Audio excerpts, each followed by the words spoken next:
Hello and welcome to the Posture Dojo podcast. My name is Samila and I'll be your host on this transformational spiral journey.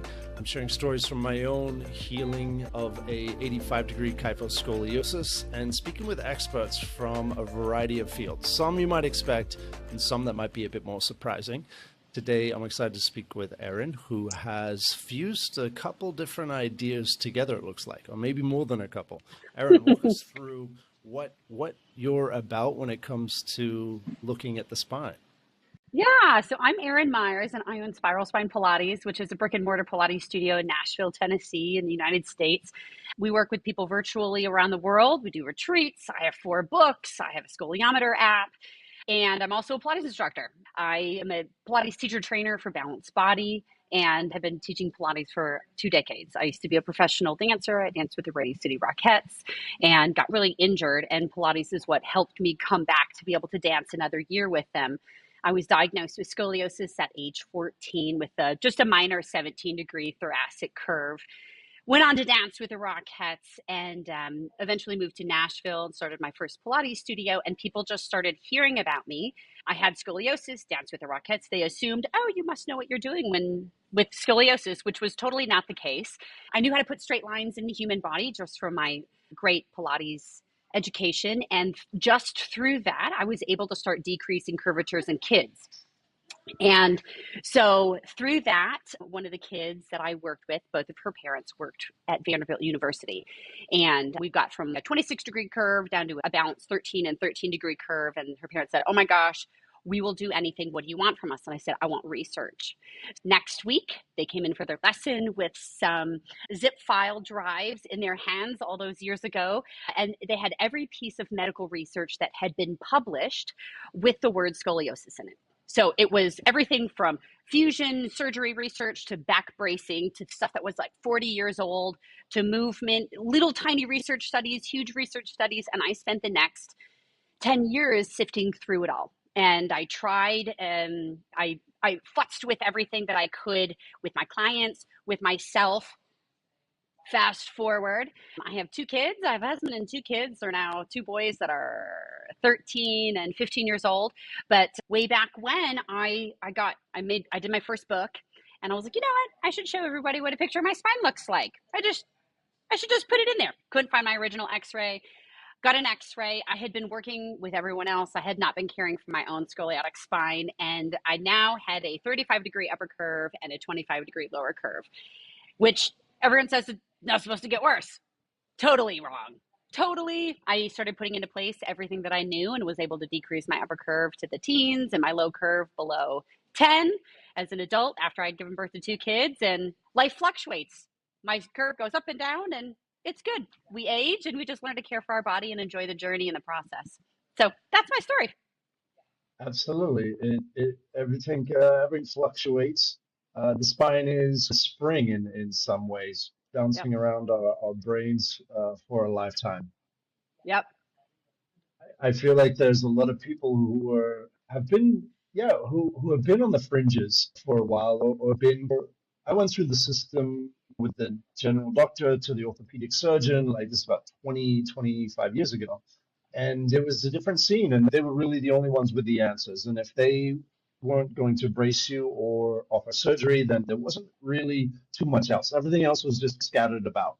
But now with the internet, I think we are starting to realize, hey, you guys have the same issue. Let's work this out and let's connect. I think that's been really beautiful to see. So walk me through what does your practice look like there in Nashville, Tennessee? Yeah, I'm actually in my studio right now. And you can see some lessons going on. And the deeper I get into the Scolio world, I'll tell you what my practice is, but the deeper I get into the Scolio world, the more I realize and the more I study all of the modalities that are out there of people who care for people that have scoliosis, the more I realize that, I can say, oh, you've got this curve. I'm going to make an educated guess on these muscles are going to be short. These muscles are going to be long. These muscles need to fire more. But sometimes we get curveballs. And the deeper I get into the Scolio world, the deeper I understand that the most important thing that you can do with being a practitioner or having Scolio yourself is having your body analyzed by someone who understands the human body. And someone may have the same scoliosis, but because they were an athlete or they are an athlete and this person has never moved before in their life, or this person has a torn right labrum, or this person has a torn right meniscus, or this person birthed 2 kids, their body's going to act super differently than your body, Sam. And so we take what we do really seriously, but I also have come to learn that it's a journey, and we can think that we're looking for a solution or an answer, or we can learn to love the journey and love to move and love our bodies and just enjoy the heck out of the journey. And that's what we do. And a lot of people are looking for community.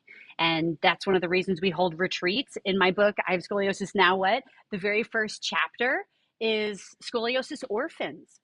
And that's what everyone feels like. They feel like they're all alone, even though scoliosis is the #1 pediatric spinal diagnosis in the world. Sam, that's mind blowing. What? You know what I mean? I'm like, this is crazy. So I think as word has spread what we do here and how we work with virtually people around the world, we have started to get some really hard cases. I've never read research about them. We've had so much medical trauma from some of our clients, so many broken situations, literally, physically, metaphorically, emotionally, psychologically. And it has just brought us, my huge staff and I, into this new realm of, wow, how do we hold space for these people? And we heal how much we can heal, and we learn to enjoy the journey. And the goal is not a straight spine. The goal is an improved quality of life with less pain, where we get to enjoy every day.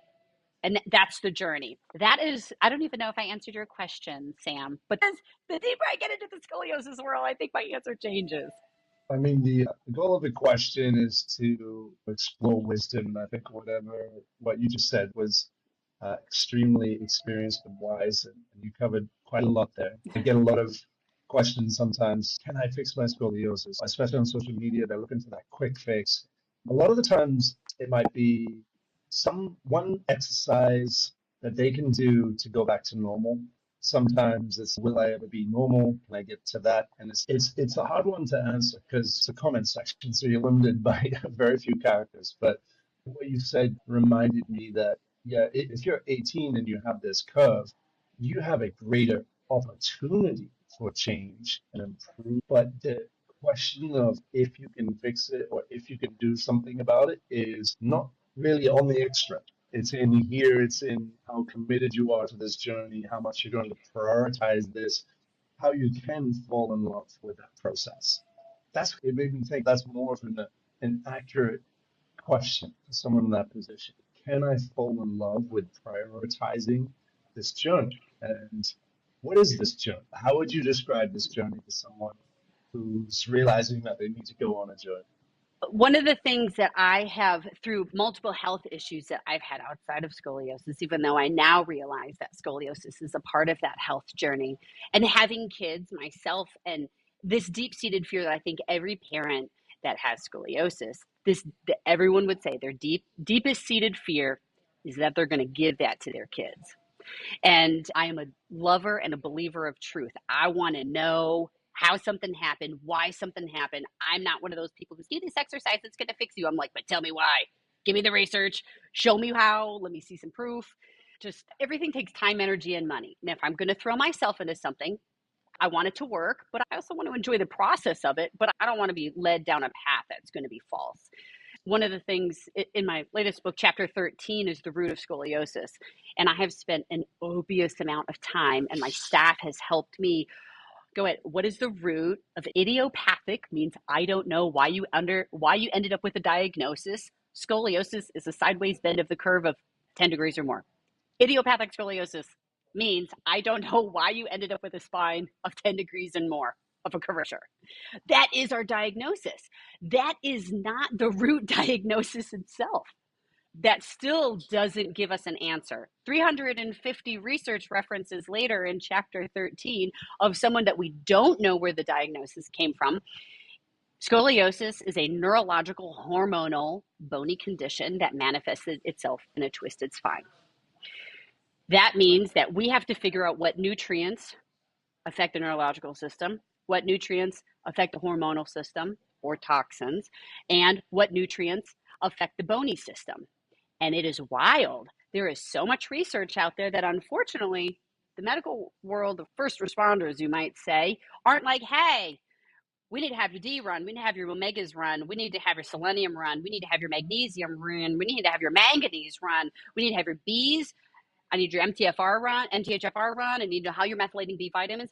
All of these things are not done. And I mean, my desire would be that they go to an ortho and the ortho's like, oh, here's your scoliosis blood panel. Let's get this run for you. And then immediately these things can get checked.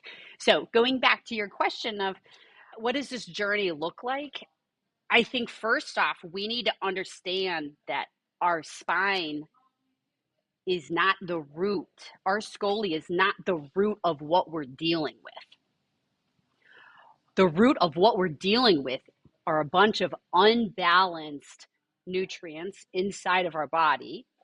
So we need, holistically, we have to learn how to care for our whole body, not just our spine, not just movement, what we eat, what we drink, how clean our environment is, having our detox pathways open, knowing what we need to detox from, and getting all that stuff out of us.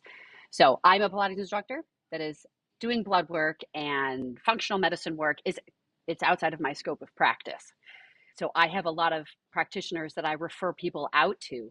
And I think the deeper I get into my work, my body, my teachers' bodies, my clients' bodies, the more I'm thoroughly aware that there are so many levels on how people with scoliosis need to care for themselves. So even when you're a kid, we need to balance these things out to stop the curvature. That's what's going to stop it. Sam, the work you and I do, it's so good. We need to keep moving because we're going to have to once our spines are curved, and it's going to be a fight. Always just bring that spine back together. But as I'm older, when I'm a 70-year-old woman, all those nutrients that are in balance, that could come around and kick me in the rear end if I don't balance those things out. So the journey is long and wide. Yeah, so please share some insights into the nutritional plan or common nutritional imbalances that could really jeopardize the structural integrity of the bones that make up our spine. Yeah. So Or there's some like the entire system, not just the bones, right? Totally. So there's fascinating research that I cited all this stuff in chapter 13. Water, by the way, recycled. Yours in your bottle that, are you sure you're not drinking tequila at this time of the day, Sam? It makes me go. It's all good. It's all good. Make for a fun podcast. Anyways, one of the things that blew me away when I started going through all the research was how everyone across the board, and there is so much research, not just like one tiny little study, so much research that says everyone that has scoliosis, their vitamin D is totally tanked. There was some fascinating research on people that had fusions, that they actually went into these young girls, 12, 13, 14, when they were getting the fusion, and they actually tested the bones. So not just blood levels, but they're actually testing the bone. These girls had full-fledged osteoporosis, 12, 13, 14 years old. So we got to think here. I'm like, what causes these girls to have full-fledged osteoporosis at age 12, 13, 14? And then you start going back. I mean, without a shadow of a doubt, everyone that has scoliosis needs to be on vitamin D3, K2. But you need to get your blood panels run, and you need to just keep your levels up at a really healthy rate. But there are toxicities that can pull vitamin D from our bodies. Mold, metals. Mold is my nemesis, my life's nemesis. And that is, the deeper I get into the scoliosis world, the more I think that mold toxicity has a lot to do with the origination of people that have scoliosis.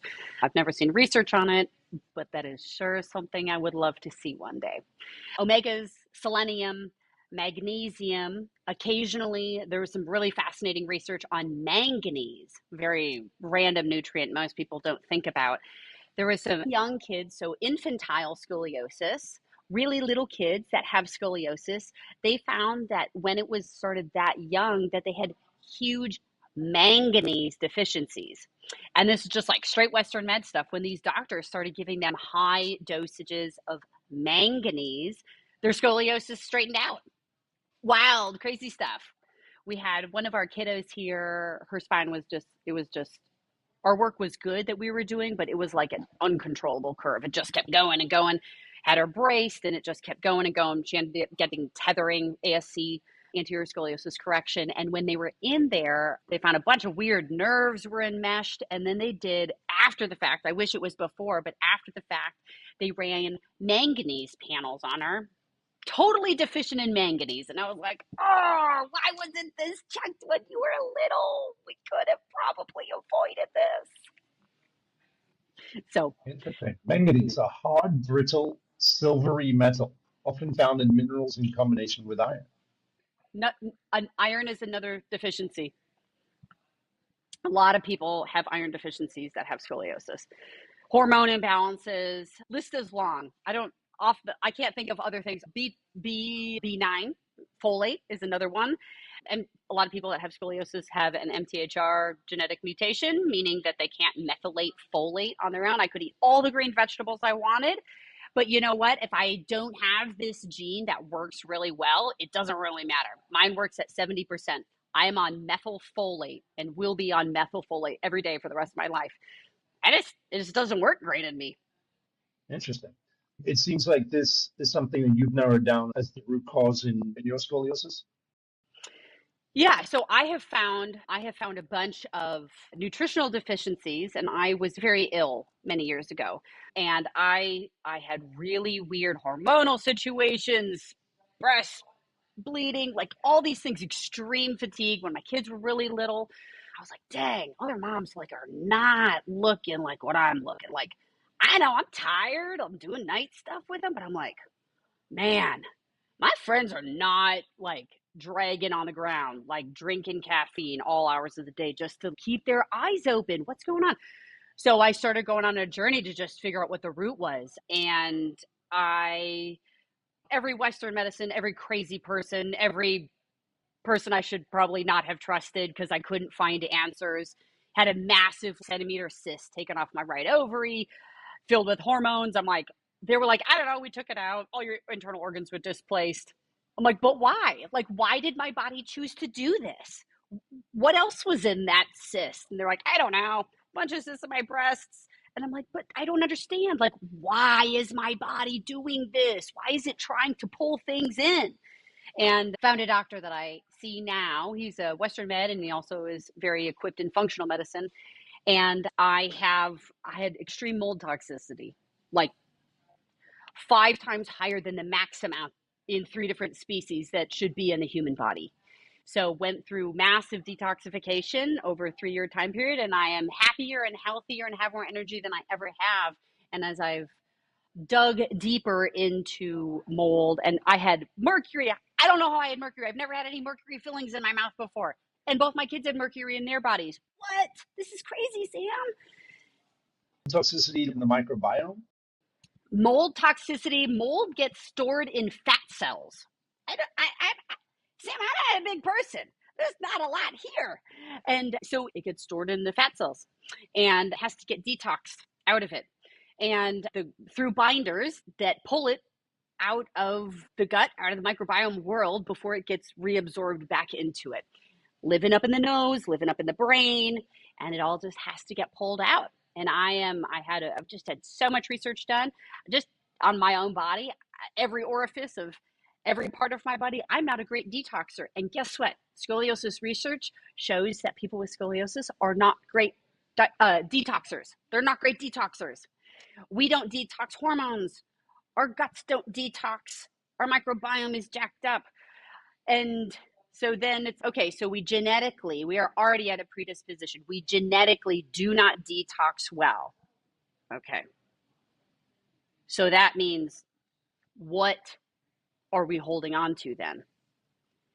We can be not great detoxers and have great detox systems that we do at home, saunas, making sure our bowels are moving, drinking water, making sure our urinary tracts are moving well. We can do all these things, taking herbs to make sure our hormones are dumping all the time and they're balanced. But if we were raised in a moldy house, if we ate standard American 80s and 90s food growing up,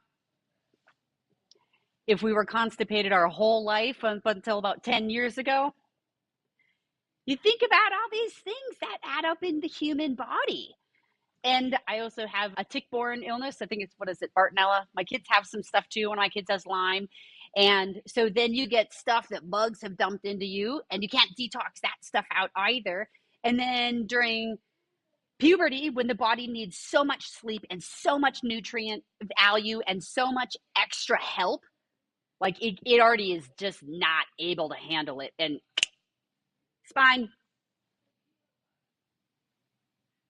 So I imagine you go deeper into some of the nutritional research in your book. I do. I do agree that flow and a balanced flow is at the core of that journey. So yeah, let's swing back to that question, I guess. Let's sum up what that journey is. We're speaking to that 17, 20, 22-year-old who's okay, I realize that I've got to help myself. I realize that I'm an adult now and I need to do this myself. And there's more and more people out there who are willing to help you. But what does that journey look like? Let's prep their mind. First things first, we got to move. Sam, that's your world. We just got to move.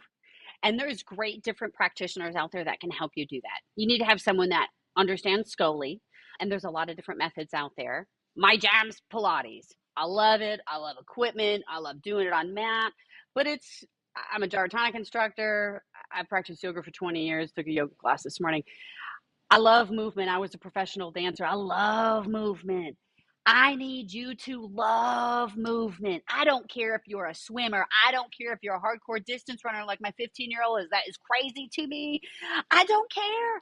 I don't care. I need you to love movement. Pick a movement. Love it. Let's figure out how to modify it to help your body.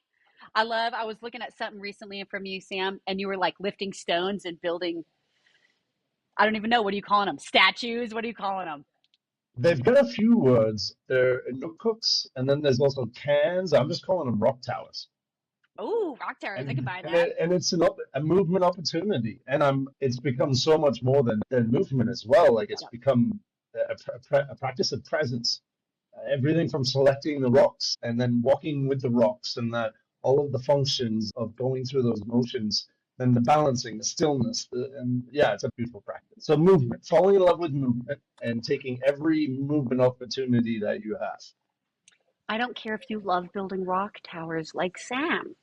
When you build your rock towers, we're going to embody it, and we're going to also know, how does your body like to sink into your curves? Because our bodies are strongest in our curve pattern. That's just our weak link in our chain. It's all good. It's all good. Everybody has it. Even though everyone thinks that they're looking at our spine and seeing how twisted our bodies are, they're not.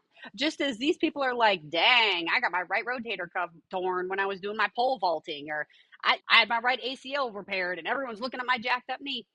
They're not. So you need to know that those are their weak links in their chain. Our weak links are going into our curves. So when we're practicing our favorite movement modalities, we have to know how to come out of our curvature pattern. I am not as strong as you are, Sam. I cannot pick up rocks and build a rock tower and put a rock at the height of my head. If I did, it would probably make my scoli worse. I would sink deeper into my curve. So I know Sam's going to build rock towers. Erin's not going to build rock towers. And that's okay. Sam loves building rock towers. Well, I mean, you could build smaller rock towers. I mean, the process of, and yeah, I do want to preface that with, yeah, like that is something that I've worked up to over many years. And I know that I don't go out and try to lift as heavy as I can. And that's also part of that practice is like, I'm feeling my body of when I'm pushing the limits here with an 85-degree curvature in my T, like from my T10, right in the middle. Like I have a severely compromised lifting system going on. So I know that my goal isn't to lift heavier and heavier because that doesn't take me to the place that I want to be. It's not a long-term strategy. I'm playing the long game here. I'm prepping for those upcoming decades as we go here. Yep. And I want to have function that I'm going to be carrying into those years. Yep. So going back to your question about what does our journey look like? First journey is to move. The first journey is just to start the movement. Oftentimes, the way people find us here at Spiral and around the world when they find us is they hurt. They hurt. And hurt can be physical pain, hurt can be emotional pain. There's a lot. We've seen a lot. We've seen a lot here, physical and emotional. Suicide attempts, we've seen it all. And movement's fun. Movement makes people happy. Movement makes people emotionally happy. Movement also makes pain decrease physically in the body. And it's an enjoyable thing. And so we need to start enjoying our body first and enjoying our mind first and enjoying the journey. And once we are there, when we are ready to take the next step, in my opinion, that's when we can talk about internal stuff and getting testing done, unless you're a child and your parent is ushering your journey for you and can handle that, because it's a lot. And most people who end up at the place like what you're talking about, Sam, where they're ready to take charge of their bodies, there's been some form of trauma at that point, emotional, physical, mental, spiritual. And so we need to get to a happy place and have a bit of healing through that. And then when we're in a better place, then we can start going deeper to get our insides healthy and cleaned up. I love your answer and how simple it is. I think that's one of the best answers that are out there for someone like that, right? Find a movement that you can fall in love with, and start understanding just how your curve is, how you might be falling into curves that you might not want to, and just start learning about that kind of dynamic. I think that's a great first couple steps to start on that journey. And the reality is that while someone can come to me and in 5 minutes, I can diagram your body out. I can tell you where your pads go when you're on your back, when you're on your side, when you're on your stomach. I can tell you where to breathe. I can tell you where to anchor in your back. I can tell you that your right glute isn't firing very well. I can tell you your right psoas is locked up, causing neuromuscular inhibition to your right glute. I can tell you that your left inner thigh is locked up. I can tell you that your left pec minor is like, I could do that, but that doesn't really matter because I'm not with you 24 hours a day, 7 days a week. So my goal with anybody, I don't care if they're 9 years old or 89 years old, is that people are going to start owning their journey.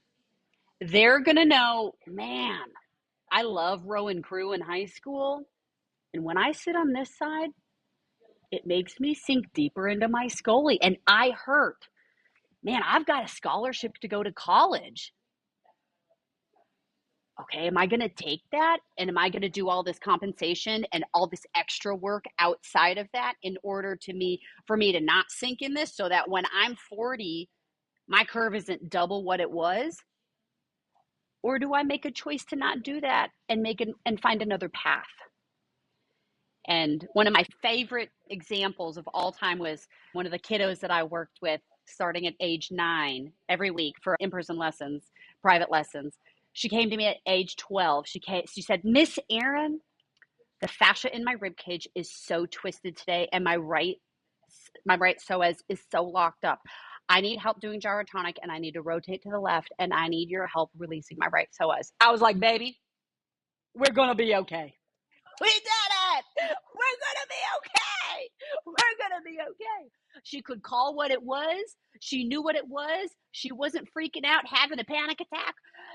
And she knew to ask for help, and she knew who to ask for help. And that's what I want everyone with scoliosis to go through the journey of immediately when they have scoli. Some people, it's really quick. Some people who love to move, they're like, oh my gosh, this is brilliant. And some people who hate to move, we're 7 years into it and we still haven't accomplished, we're still not quite there yet. And that's okay. That's okay. But that is what needs to start on someone's journey. I think the deeper I get into schooling and I understand that I 100% think that it is the most complex spinal diagnosis that there is in the world. The more I desire to simplify it, the more I desire to simplify how do you work with someone that has scoli? How do you live with scoli and make it simple? Because the more complex we make it, the more they're repelled from wanting to care for themselves. Yeah, I noticed that in the way that you communicate. It's certainly one of your gifts to articulate it very simply what somebody needs to understand, because that can be a big barrier in that journey, is especially as a younger person. We have like the thoracolumbar index, and if we go too anatomical, too quick, we're already lost and disempowered. And that's a big one. And then there's also becoming dependent on certain people or certain equipment sometimes as we move Yep. around life and we change location. Because you have a physical location, and there's obviously so much that we need to do physically. And then you might have one session a week or three sessions a week, but this gravity is 24/7. How do you balance that with people that you're treating? My big dream, it's never going to happen, Sam. My big dream is that everyone who comes to us, eventually they go through some form of Pilates teacher training so they can learn to feed themselves. And whether it's full teacher training or it's just a few things for them to understand, that's what I want. And whether it's like, hey, I'm traveling, I've got a TheraBand and a pinky ball, awesome. Whether it's a huge, gorgeous studio with beautiful equipment, super cool. Whether it's my house, I've got a fold-up reformer and a wall ladder and a ton of props, cool. Whether I'm on a beach in the Cayman Islands and I'm on my patio in the morning and I've got a railing. All right, how can I use a railing? Awesome. It's just knowing what your body needs, using what's around you. Because if I say, hey, you need to have $10,000 worth of Pilates equipment, man, I just put that barrier so high, no one's going to do anything. And oftentimes on our intake form, when we work with people with scoliosis, one of the questions at the bottom, it says, especially if we work with them virtually, it's what equipment do you have? And they'll say nothing. So then the teachers and I know, I got a water bottle. Everyone's got a water bottle. Okay, what can we do with a water bottle? And it's using what you have. It's taking the excuses away. And it's making it fun. Like over the years, I've developed a style of diagramming. And I'll get a marker out and I'll sketch someone's body out. It's super simple. It takes 20 seconds. And recently, over the last few years, my staff and I have started to make our kids do it. And we put these markers out in front of them, and we put these color gel pens in front of them, and we put stickers in front of them. And I'm like, okay, I need you to draw your body. I mean, sometimes these kids take 30 minutes to draw out their body. So I was like, wow. And sometimes it's a boy, and I'm not drawing. I'm like, okay, then we're not going to draw. Then you're going to take a picture of my drawing. But it's how do we start taking serious ownership of it? And it's not me. And Sam, it's not you. And it's using whatever we have around us. I don't care if it's a water bottle. We're going to use what we have. Yes. They even have water bottles that have the foam roller on the outside of it. I don't know if you've seen those ones, but I just use this as my foam roller, except it's metal. I'm right there with you, Sam. that's next level. That's a good one. Yeah, drawing is really, really important. Something I do as well. The way we imagine is so important because we are becoming that message instructor inside of our bodies, right?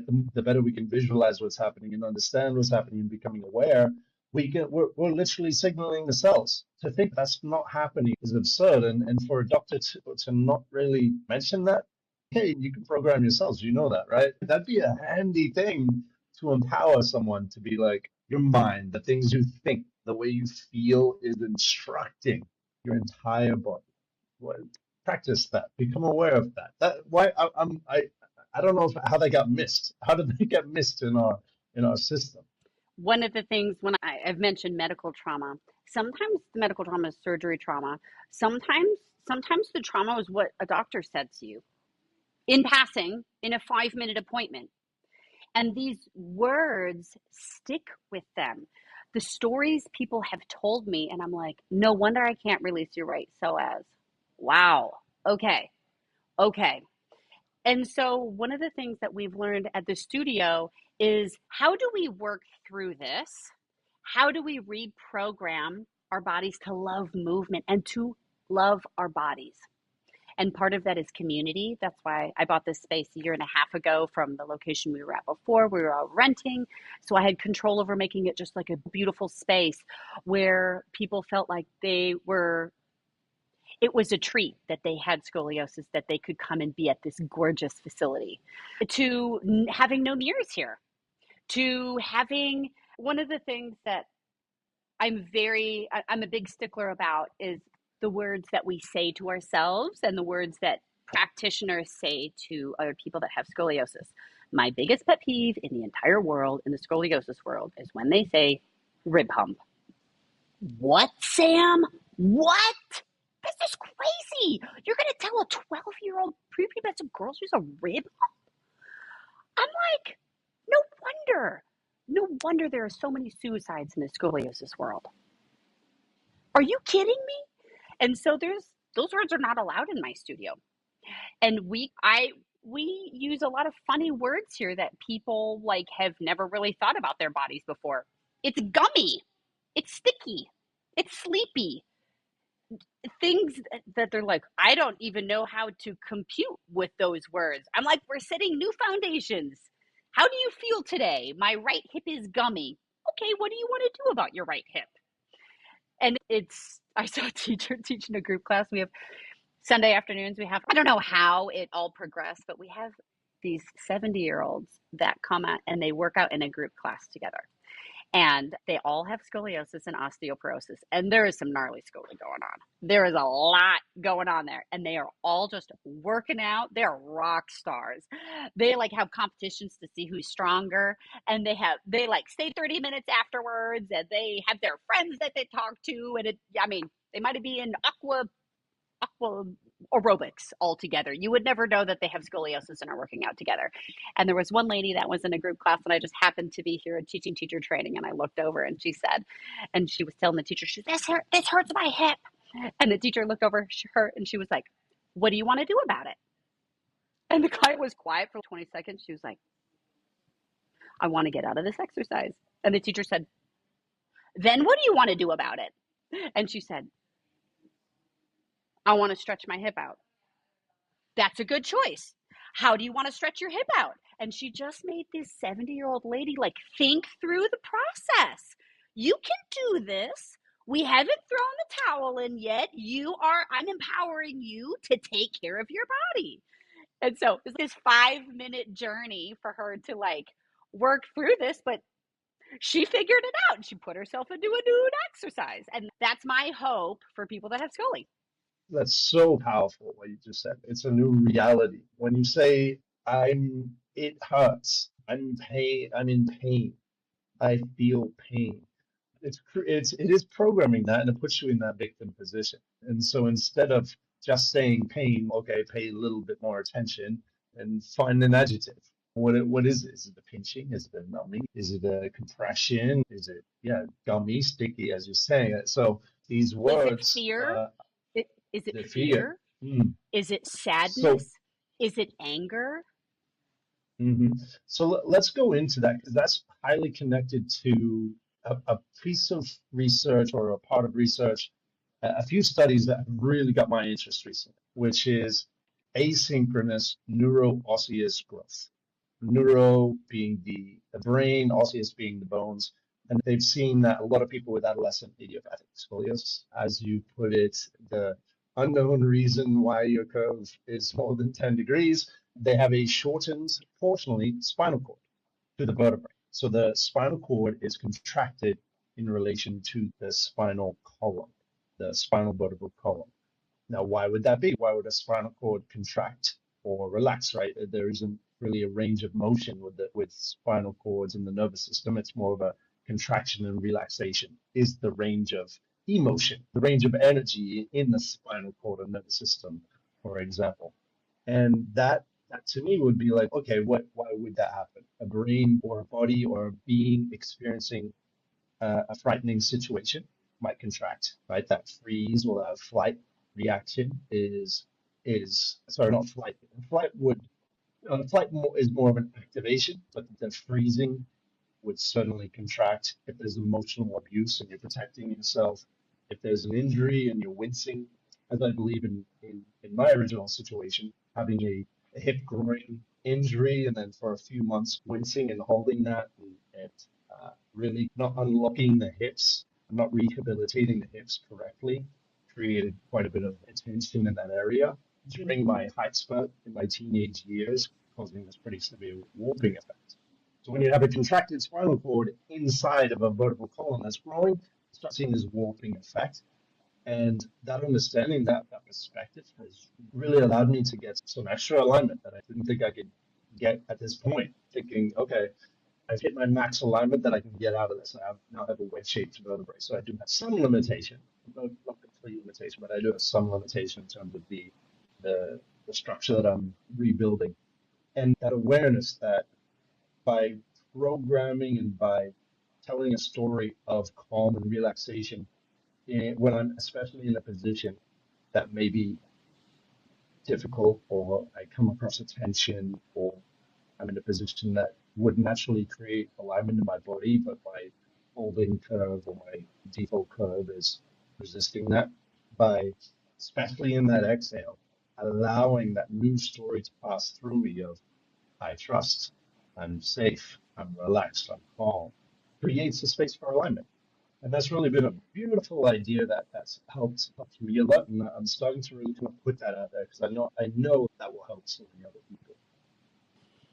I love your story. Okay. I'm gonna throw some kinks in the chain to the story. You ready for it, Sam? Okay. I would love it if you have some of the research. I would love for you to send me the research. If there's new research, the neuroosseous research, I have it cited in both this. I have scoliosis now, but also analyzing scoliosis. I think the concept of the neuroosseous membrane research, which was originally that the spinal cord grew at a slower pace than the bones around it, and that is what shrunk it. And that is what caused the body to twist into that curvature. I believe, at least from the latest research that I've read, that the concept of that, I have many other thoughts on that, was debunked. And there was CT scans, MRI scans that were done, can't remember which one, of to prove or disprove that earlier neuroosseous membrane theory. And they did scans throughout the entire spinal cord. And they found something very interesting. At the apex of the curvatures, the actual spinal cord changed shape. It changed from a circle to an oval. And so in my brain is what controls the nervous system. And that goes back to nutrient values, what goes into the nervous system to create the nervous system. So that's one thought.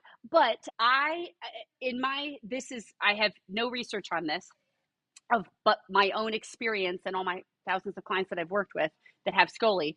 I would say 25% of people that have scoli have a very tight spinal cord, myself included.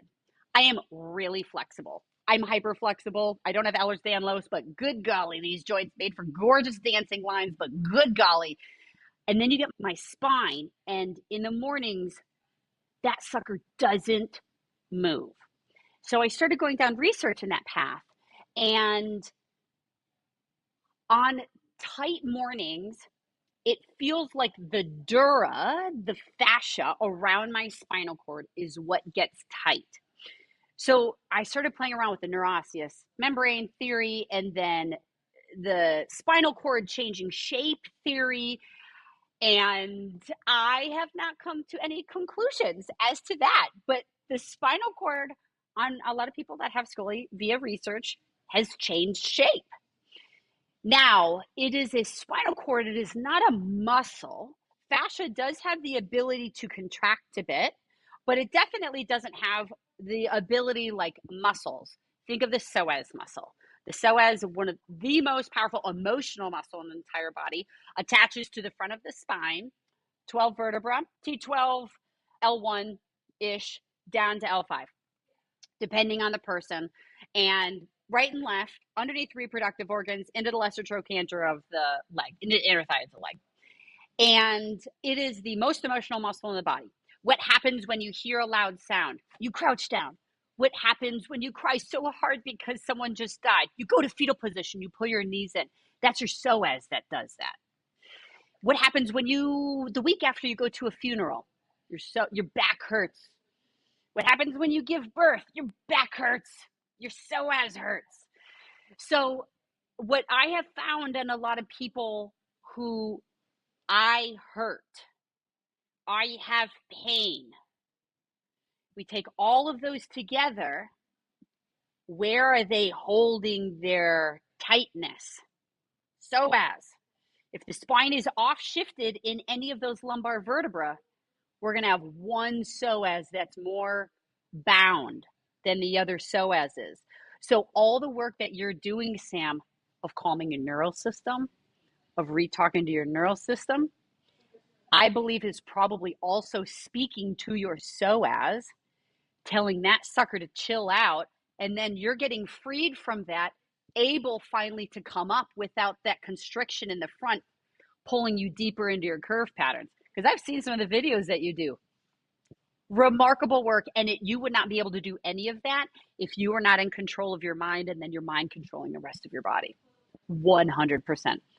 I go super nerdy down into those weird research holes. Yeah. I mean, yeah, the spinal cord is obviously the information, the signaling highway that we have that goes right through the spine, because that's the literal highway, and then it's shooting off into different muscles. Obviously, the psoas is the first one to respond to the, all right, we're going to run, let's go. Your psoas is the first muscle to activate because it's got top body, upper body, and lower body activation. It's the deepest, it's the core, it's extremely emotional, and maybe it's just partly because of that proximity to the highway. It gets all the highway pollution, and if there's coming a lot of protect, a lot of brace, hide, or if it's depression, or if it's whatever emotion, whatever signals are coming down that highway, the psoas is going to be taking a lot of it. And if it's taking a chronic amount of anything that might cause a tightness or a protection or some type of, I'm not safe, I don't trust, or I don't, that's where I think the diagnosis has been so complicated, because this psychological element of what may have been being imprinted onto through the body throughout those formative years is so hard for people to diagnose, and does require that qualitative, like in-depth kind of analysis and questioning into that. But yeah, this is where my curiosity is taking me at the moment. I think that one of my favorite group of people to work with that have scoliosis are the elderly.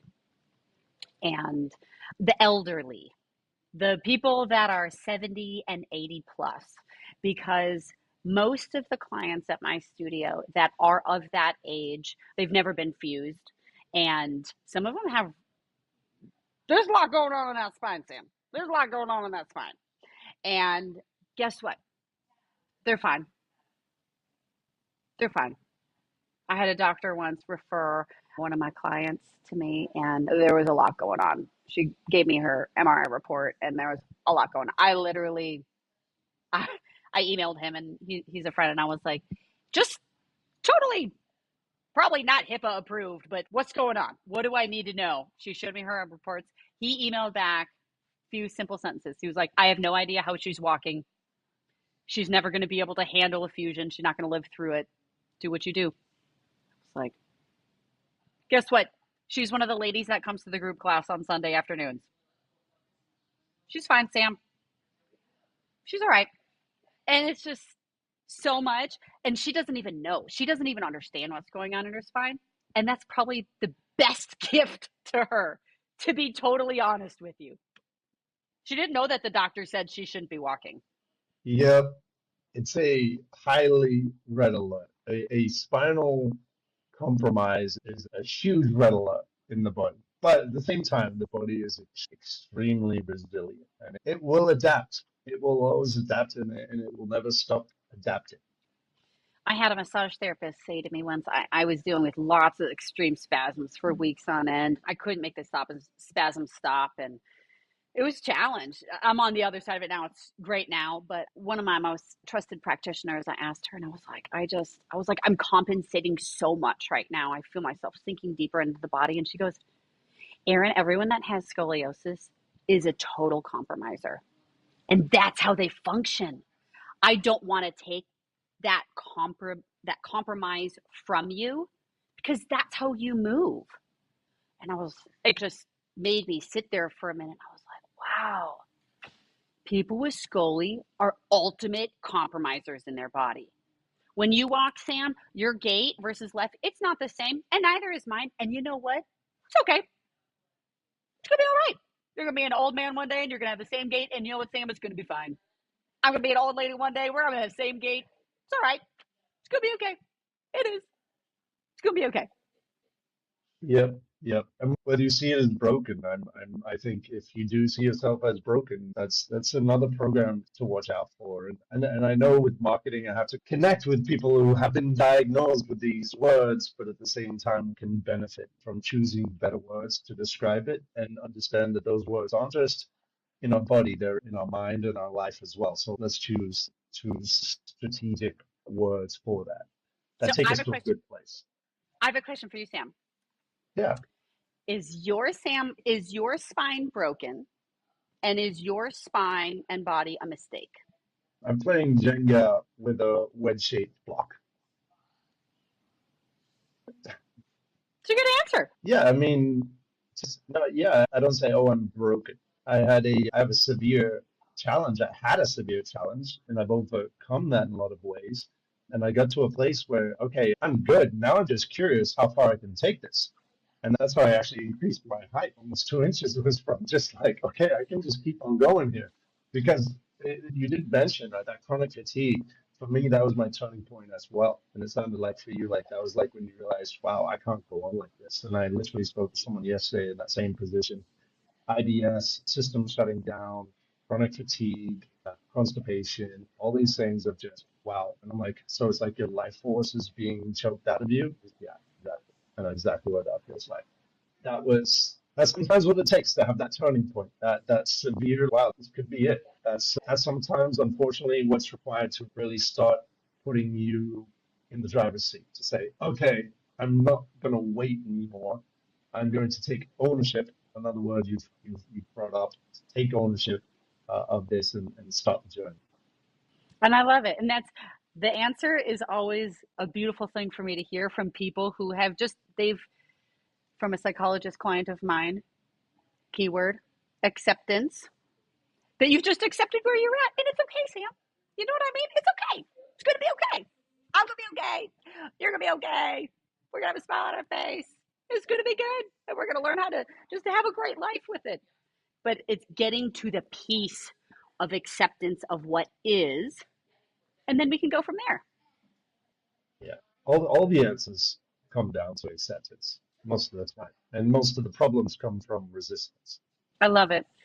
Yeah, and it's when I ask clients, I don't ask them those words in the beginning, but when they come, oftentimes it's, I hurt, I have pain. And once we start digging deeper, that tells me a lot on which way, how are we going, how fast are we going, where do I weave. I had a client who had 3 botched spinal fusions, and she woke up from her third with a 45-degree listhesis from the vertebra right above her fusion, and it was 45 degrees knocked off. She was like 40. She was like, I have kids. I'm not going through this again, even though she could sue and at a medical malpractice and all that stuff. I just can't. I emotionally cannot do this anymore. Actually, she is now a teacher at my studio. Amazing story, amazing woman. And her very first lesson 3 years ago, she was scheduled for her fourth surgery and she didn't want to do it. She just didn't know what else to do. She was referred to me like last ditch effort from a friend who was like, you got to go see Erin before you like do this again. And she said, it took me 30 minutes, 35 minutes to just get her to lay down on the reformer. There was just so many words. I got to lay down on the reformer. Footwork, which is just like a leg press. I didn't even put very many springs on, not very much weight. And I looked down at her. She had tears streaming from her eyes. And I said, what do you feel? Very calmly. And she said, 30 seconds later, tears streaming through her eyes, I feel fear. And I said, I'm okay if you feel fear. Do you feel physical pain right now? Tears streaming from her eyes. Nope. Okay. I don't expect you to trust me right now because you don't know who I am. I'm going to very slowly keep moving with you, and you're going to tell me if you start feeling physical pain. And I'm okay if you feel fear, and I'm okay if you keep crying because this is very scary, and a lot of people have hurt you. So we're going to just very slowly keep moving. She canceled her surgery. She was like, I don't know what to do. I was like, bump it back 4 months. Just bump it back 4 months. Reschedule it again. Just give me 4 months. Neural pain went away, down one leg. We got 4-month mark. She was like, I don't know what to do. I was like, bump it back 4 months. Bump it back 4 months. Neural pain goes away down the other leg. Now she comes in, joy on her face, smiley, happy, giving hugs in the studio. Now she's working with people that have scoliosis. Sam, it's wild. And now she's to the point that she said to me the other day, she actually got back to running, wild. She was like, you're going to hate what I have to tell you, Erin. I actually started running. And I was like, you did what? You still have a 45-degree listhesis. What are you doing? She goes, no, I could see my shadow on the ground and I just corrected myself. I did a minute on and 2 minutes off. And I was like, and did you have neural pain? She goes, no. And she did it on her own, Sam. It wasn't me. And she came to me the other day. She was like, hey, Erin, I think I'm going to go find a surgeon. And I was like, what do you mean you're going to find a surgeon? She goes, I'm not planning on getting surgery, but I'm just going to talk to people. I'm just going to talk to people in case one day I wake up and I need it. And I was like, girl, you have come so far that like, you're healthy. You're so emotionally healthy in the journey. Is her spine straight? No. Does she still have a 45-degree listhesis? Yep. Does she have neural pain? Not most days. She knows how to control it now. Does it come every once in a while? Yeah. It's okay. It's all right. Now she's no longer making emotional decisions. We're not letting fear rule our lives. We're just calm, collected, and if she wakes up one day and she can't feel her legs, then she already has a surgeon in place. It's okay. It's okay. So that's what we do here at Spiral Spine. It's a fun journey. It's a fun journey. And accepting what comes in that journey. And I think even at a deeper level, maybe a more esoteric level, even beyond the acceptance, I feel more and more that we chose this in a very kind of deep, before we've embodied this body. I feel like if we're looking at ownership as the key to really doing that, it's like maybe even just exploring with the question, like why would I have chosen to embody this person or this being for this life? Just a philosophical question may provoke an idea or some things that will bring some interesting answers to your mind. Those things might be very interesting on your journey to question, why would my soul have chosen this body for this planet? What did it want to learn? What did it want to feel? What did it want to do? Because I feel when you look into those challenges or those weaknesses or those things, that's where the real fruits, the real treasures are found. This overcoming of fear and the ripple effect that has on yourself and your family and the people around you and the people that you go on to help and inspire to overcome things on that same journey. One of the things on that note is at the not at the end of the journey. I'm not at the end of my journey yet. Hear me out. But at the end of my journey, I think it brings me to the point of I've asked the Lord to take this from me so many times, and He's chosen not to. Why? And on this earth, are we promised a straight spine? Are we promised perfection? No. That's what heaven's for. So on this journey, okay, this is what is. What can I learn from this? And refine me in the fire, Lord. Refine me in this fire. What are the pieces in me that need to come out and get better? How can I love more? How can I find peace in the fire? How can I find peace with a crooked spine?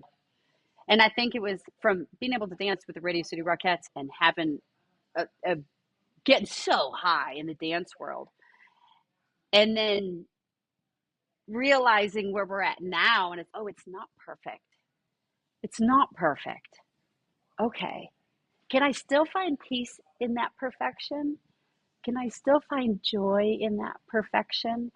And Can I have so much peace and so much joy that when someone finds out down the road what I live with and what I do for a living, that they are blown away that I live with this and I have more joy and more peace than most people they know who have a straight spine. And it's not a competition, but it has made my heart sink deeper and deeper for the things that are not of this world. And the things of this world go strangely dim. And my staff and I, we are good at what we do. We work hard at what we do, but we realize that this is not the end result. This is just temporary. So we love on these little temples that are housing our souls right now, but we know that it is temporary, and it's okay.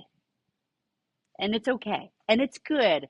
So I can't have that conversation with a person who comes in for my very first lesson, but that's the eventual goal of where we get to. I think it's been a beautiful journey that we've shared today. We've crossed an hour now, but I think that was a wonderful conversation. Erin, I thank you, and I admire you for the work that you're doing and the inspiration that is infiltrating and emanating from Nashville into the world. So thank you very much for what you do. I know for sure I'm going to put Nashville at the top of my list. I want to come check out that studio, check out our Pilates session, maybe the teacher training. The last time I went to Pilates, I did get stitches. It was my first and only time I went to a Pilates studio. It was a freak Pilates accident. That's horrible. I was on one of those sliding machines, and I had a little bit too much ego, and I slipped off, and my shin went on one of the metal bars, and Oh my God. It was meant to be quite a gentle movement with the imbalance. Oh my gosh. The ultimate compensator, Sam, over here. Ultimately compensating. Who would have thought Pilates is so extreme? But oh my no, God. I know there's a lot of gentle strength and balance dangers and benefits to come from it. So definitely looking forward to connecting in the future. Thank you for coming on the show. Oh, you're so welcome. And Sam, thank you for doing what you're doing. I am always looking for inspirational people in the scoliosis world to just be like, it's going to be okay, guys. It's going to be okay. Whether you choose fusion or not fusion or bracing or not bracing, it's going to be okay. And how can we accept this journey and love the journey and build rock towers while we're doing it? Absolutely. Let's build something special. All right. It's so good. Thank you, Erin. Let's build something special. That's right. Thank you for having me on, Sam.